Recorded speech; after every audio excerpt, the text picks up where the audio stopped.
Hello, and welcome to an adventure like no other. Far more than what you have known, there is something far more to be known than you can ever know. And it is all about you, the real you, your real awareness with your intuitive senses. You were never taught that the real you, your real awareness, is operating 5 bodies in cause and effect, restricting creation. You have been taught to think that you are only a one-dimensional human person, with a mind and emotions, and with a very short lifespan on this planet Earth. More than what your mind can grasp is your intuitive senses that can be opened to see beyond all your restrictions. You have always had an opening to see beyond what you have known, and this has been purposely kept from you, and this is where you have heard rumors and stories about your nightly dreams. Your so-called dreams is your opening to your intuitive senses that will allow you, the personal you, to excel beyond what you have previously known. Everyone has intuitive senses, and very few people take advantage of what is possible by recognizing something more than their mind can understand. Creation has its place for all of us, and then there is all life, which is far more than anything than what can become with creation. Everything we experience is necessary for us to survive with whatever we choose and decide our life to be. New Kevin Smith is the great witness to something more than what can be taught and learned in any school. It can be so that when anyone first listens to Kevin's intuitive side experiences, also known as real side experiences, from what their personal mind has known, Kevin's manner of expression will at first be rather different to comprehend. This is where this introduction and reading the new books and Facebook groups will help. Have fun deciding. DUANE the Great Writer and Seer. This real side experience would begin in my recreated physical level house, which on the real side symbolically represents the consciousness.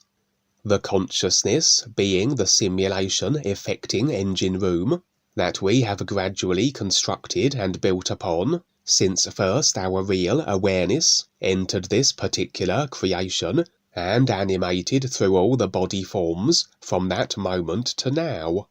For although initially the real awareness will simply be viewing through the body forms as they operate on as though automatic pilot, operating as they do based on the traits and behavioural programs in association with their species, at a certain point, as free will is granted the ability to self-generate ideas via the body vehicles, that of thought, etc., as these thought forms are created, so formulated is a secondary state of being, the fabricated personal self. For the moment we create a thought and emotion, we are removed from the everything real awareness nowness, and temporarily encased in our creations, that which are the isolated ideas in relation to the isness whole. We alternate then between the two positions, the real awareness, all is everything, and the personal self-creation, with the isolated ideas and limited, effected, simulated reality it holds to, or the ideas generated that have resulted in the temporary removing from the nowness real awareness position, the purpose of which is to afford comparison by which the all is can be recognized, which in essence is the reason for creation and the necessity of simulated, fabricated experience.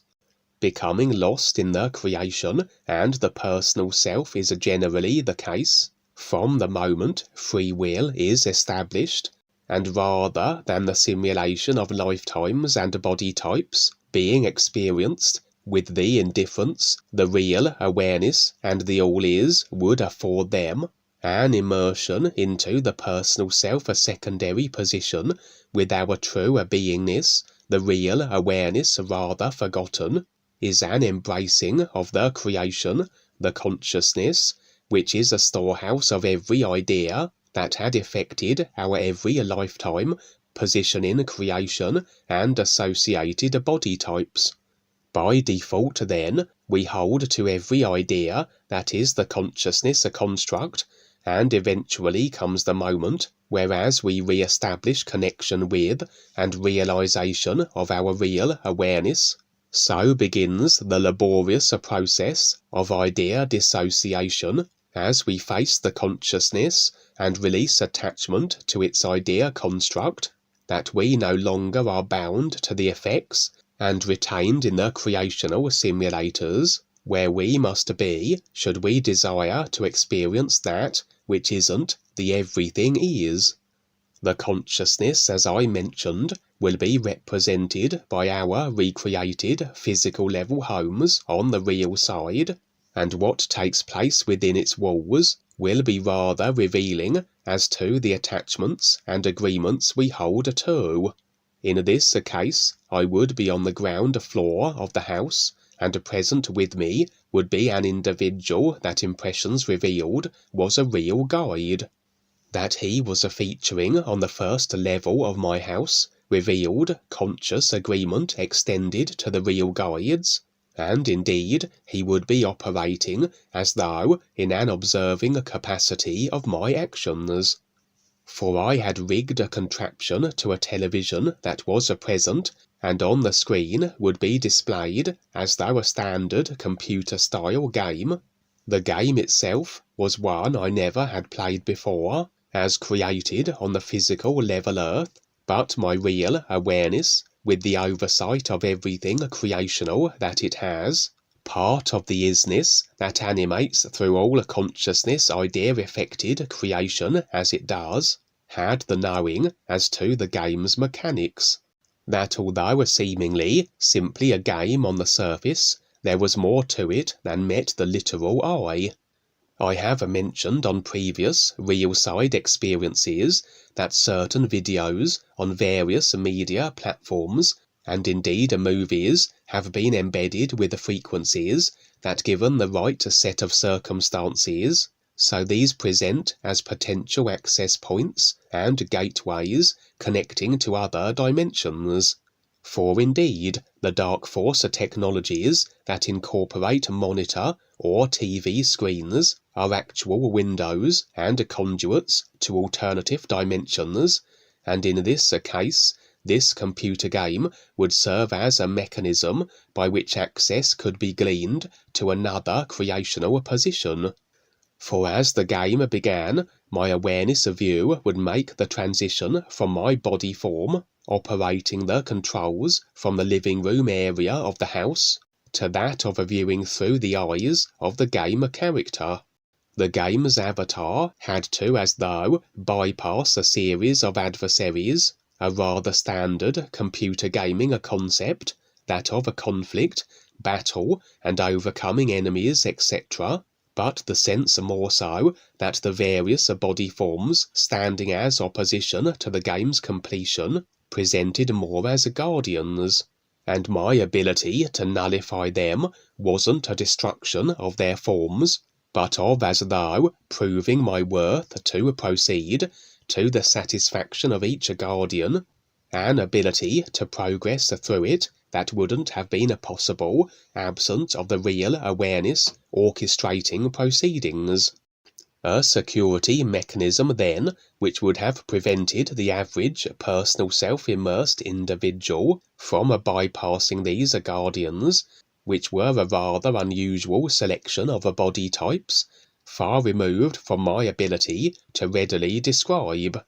For only through getting past these appointed guardians could the dimension the computer game allowed access to, via the television, be accessible, and at a certain point, the overall scene would shift and blur, the sense of being removed from it and relocated to an alternative dimension, as the real guide remained throughout and watched on. The scene would reconstitute into one that made visual sense once again, and I would find myself being transported across a rather rugged and inhospitable terrain within a car, driven by an individual that impression suggested was the very same guide that had been present in my house. Other passengers also would be accompanying me on this journey, and although outwardly appearing as human, I had no personal self-recognition of them, nor were impressions afforded as to their identities. As much as the recreated houses represent the overall consciousness, vehicles are representative of individual ideas on the real side generally, and so symbolically the driver, the guide, would be the idea's creator, and the passengers sat within the vehicle, agreeable to the idea, and thus destined to be its effect ultimately.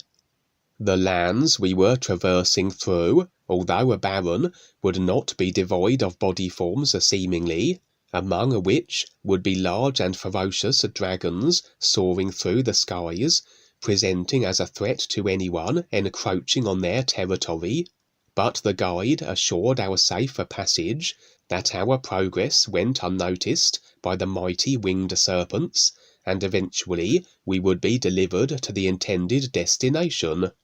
Curiously, just prior to our arrival, we had travelled a narrow, rocky valley that was bordered by two mountains, comprising of what appeared to be backpacks in varying states of disrepair and degradation. On the real side, the carrying of ideas can be represented by literal baggage, and suggesting that to have reached this particular dimensional position, not only were the guardians from the prior scene to be bypassed, but required that certain limiting and restricting ideas also are abandoned to proceed further to where this journey terminated. Revealed then were how many others had done just this, considering the extent of discarded backpacks that formed as large mountains either side of the valley. As we exited the vehicle, we all would proceed through a woodland that led us to a rudimentary village. The personal self alone only can access the experiential memories of that which it has been through in its current lifetime, and of all the real side experiences that we are involved with, only that which is shown to the personal self will be known to it.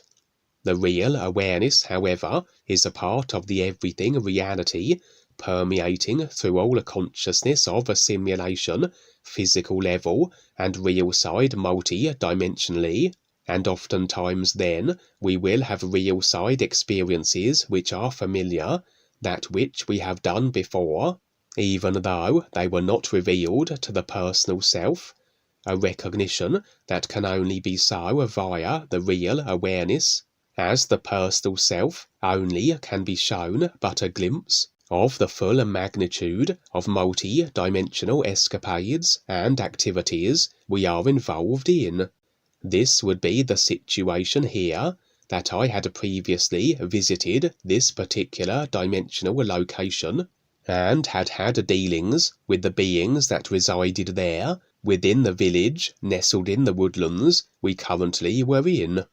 The village dwellers were human in appearance. If they actually were humans wasn't made apparent, but impressions would avail the personal self as to the nature of my previous encounters with them, that they had been the recipients of a zombie infestation, and much like the movies that portray such scenarios, so would the zombie affliction be spread by bite. For these particular peoples were of significance in regards to the real side beneficial galactic projects generally. They had protection to an extent. They were removed to a dimensional position that wasn't easily accessible, as the described steps required to reach it, as explained, would testify to. But in the final equation, we really are only as protected as we each individually decide.